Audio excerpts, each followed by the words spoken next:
चलो ये तो टेक्निक की बात हुई।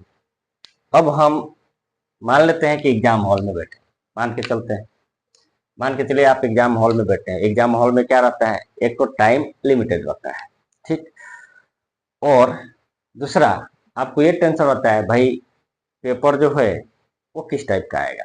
यदि आपने शुरू में ऐसे 2-4 क्वेश्चन अटेम्प्ट कर लिए जो आपसे बना ही नहीं, तो हो गया सत्यानाश।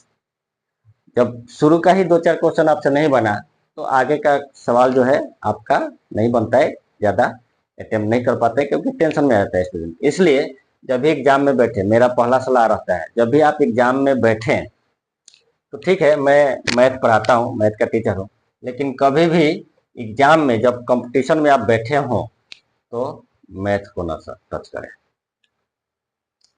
ये मेरा एक्सपीरियंस भी है और आपके भले के लिए बता रहा हूँ। जब भी आप एग्जाम में बैठे हो आप लोग, तो मैथ का पेपर भूल करके भी पहले टच नहीं करें, क्योंकि यदि आपने मैथ का पेपर टच किया, 2-4 सवाल नहीं आएगा, तो जो जीएस बनने वाला होगा, जीके जीएस बनने वाला होगा, वो भी आप भूल जाएंगे, तो आप अटेम्प्ट नहीं कर पाएंगे। और दूसरा कि जब आप मैथ बनाते हैं तो थोड़ा मैथ में टाइम लगता है, और जीके जीएस क्या है, उसमें टिक मार्क करना है।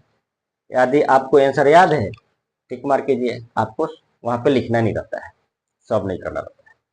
तो टाइम के लिए भी, टाइम मैनेजमेंट के लिए भी अच्छा रहता है पहले आप जीके जीएस से चालू करें, बाद में मैथ को टच करें।